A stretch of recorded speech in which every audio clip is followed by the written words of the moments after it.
And welcome back to The Average White Guys. My name's Alex Haynes, one of the owners of A Squared, and we're a marketing consulting firm here to help you get noticed online. Whether it's coaching, online training, or done-for-you services, we're here to help you make a splash in digital marketing.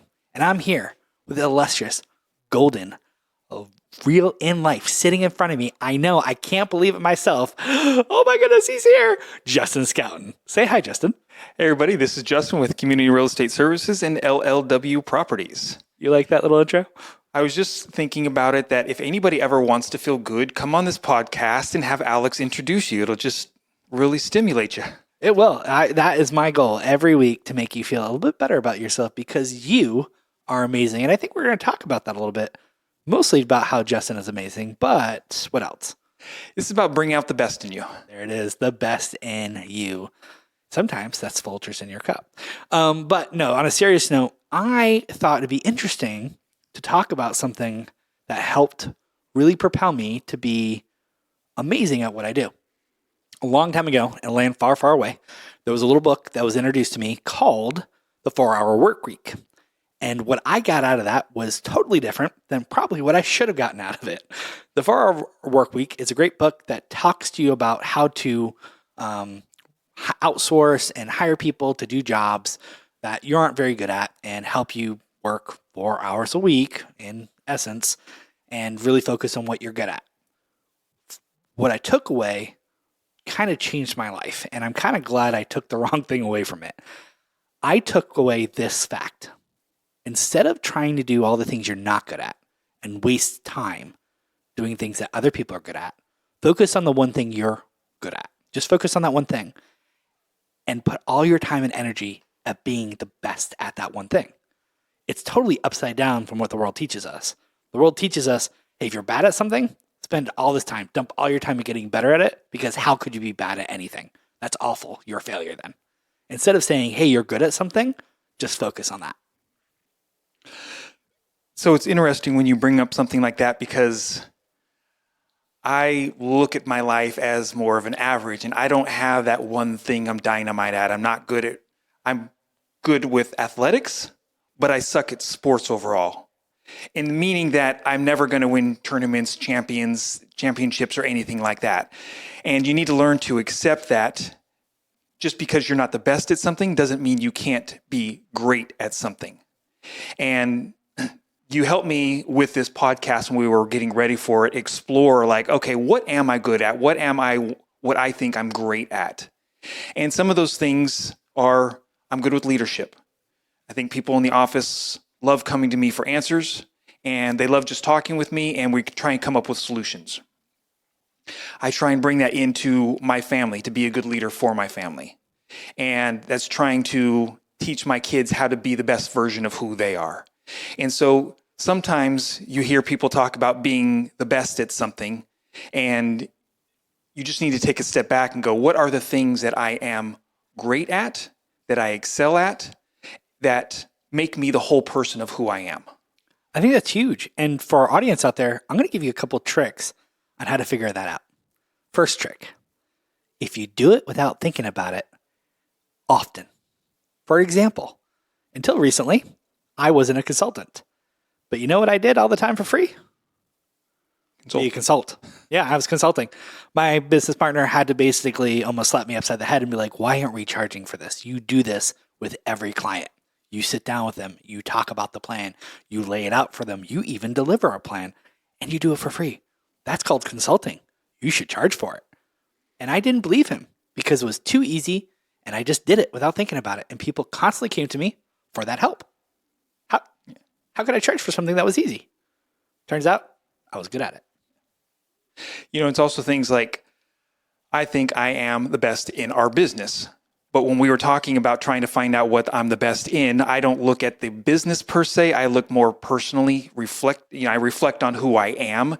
And I think that's why I was having a tough time with this subject. So if you are an electrician, you're a plumber, whatever your business is, you are the best in that business. At least your mindset better be that way. But does that mean you don't have some of the flaws of why you could be a better businessman? You could have done this better or that better.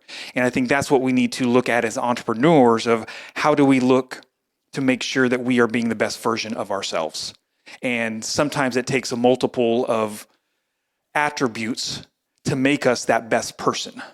Yeah, I think that's important, especially for our audience, which kind of goes to my second point. Define greatness personally, not someone else's greatness, but your greatness. And I think this goes back to your original point of trying to figure out what you are good at. My idea of great is insane. I'm going to be honest. If anyone's ever listened to this podcast, I talk about people like Elon Musk, like him or hate him, he's a brilliant mind. I talk about people like Albert Einstein. I talk about people like Steve Jobs. These are the people I look at and go, I want to be like them. And if you know me and you understand like what I chase after and what my goals are, you start going, oh my goodness, given enough time and enough resources, he's going to do that. He is going to be one of those names. I am ferociously running after that dream because all I did was I am really good at this thing called marketing. I love being creative. I want to be the absolute best at it. And I ran after it with everything I had and I let go of everything that was hindering me. And that's why I've been excelling at such an extreme rate. I literally had a client tell me the other day, in the last 6 months, Alex, I've seen you go from being good to a whole new person, it seems, in 6 months. What happened? I said, all you're seeing is everything I've put into practice finally pay off. And I think sometimes what we see is these people that have excelled. You look at billionaires and you put yourself in that aspect of why am I not there? I look at an Alex Hermosi who runs multiple businesses or they help run multiple businesses. And he's got a podcast that just keeps continuing to grow. And I'm like, why can I not speak that good? And those are the things that we need to look at and go, you know what? Maybe they just excel at certain things. And maybe if they came to you, you'd be better at something that they aren't good at. And so you just need to kind of look at those things again and kind of go, don't start comparing yourself to other people. Otherwise, you'll never feel the best version of yourself. And that's what you need to do is just reflect on what you are good at, what you can control, and make sure those things you are the best at. My last tip, and I think, Justin, you and I did this before the podcast. So I'm kind of hoping you can give some insight into this. And this is going to be hard for some of you, but you could ask somebody. You can ask your friends. You can even ask people you just know, acquaintances, hey, what do you think I'm really good at that's better than everybody else? Because funnily enough, they will tell you. Sometimes it's good. Sometimes it's not great. But knowing that, that's half the battle, right? I know people who are the best gossipers in the world. They should be writing a gossip column.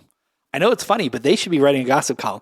I love their stories. I am enthralled when they're like, did you hear? I'm like, no, spill the tea, girl. Give it to me. I know for the next 15 to 20 minutes, I'm going to be hanging on every word they tell me.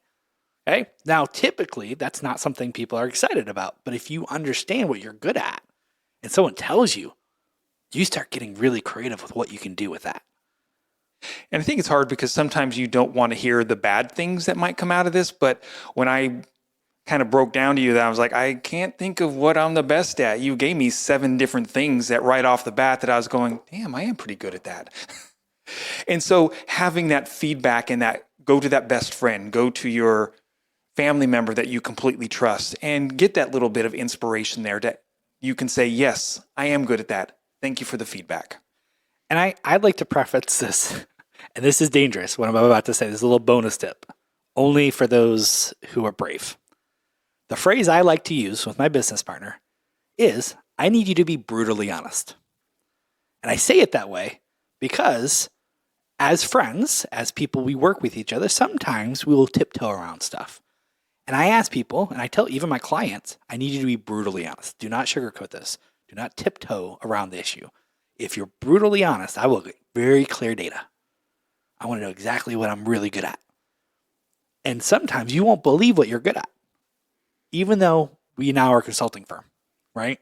Even though I've been doing marketing for years, I could look at my business partner right now who's recording the session and go, how long did it take me? And he will just shake his head no in dismay because he was so frustrated with how long it took me to figure out that he was right. Because he told me not once, not twice, not 5 times, not 10 times.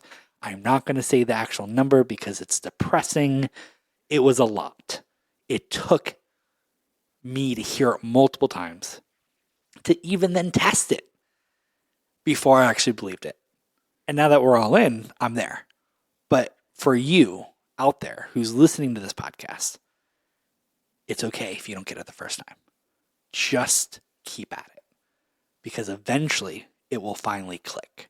And those are the people who deal with what I deal with, and most of us deal with, called imposter syndrome, especially when it comes to you easily. We think if something's easy, that we shouldn't pursue it. The world has lied to us. They said if something's too easy, it's too good to be true.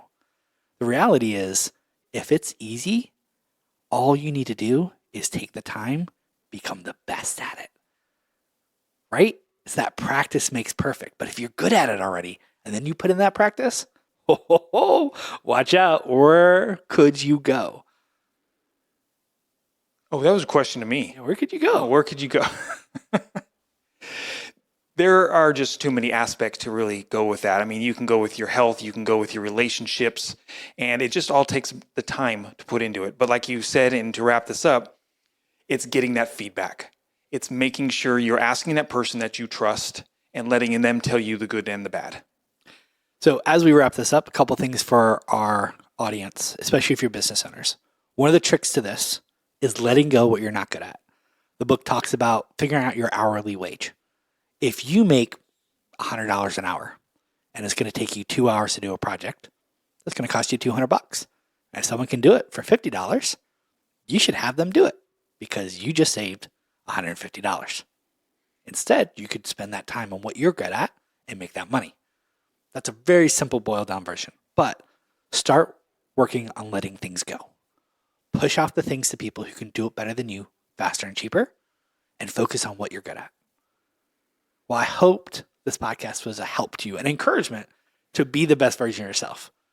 Whether you're the best stay-at-home mom, the best business owner, the best person who makes the best Sunday ice cream. I hope this was an encouragement to you because you can be the best at something, your version of the best, by slowly making those steps and just keep on getting slightly better. I believe in you. Justin, do you believe in them? Of course I do. Well, and until next time, we are The Average White Guys.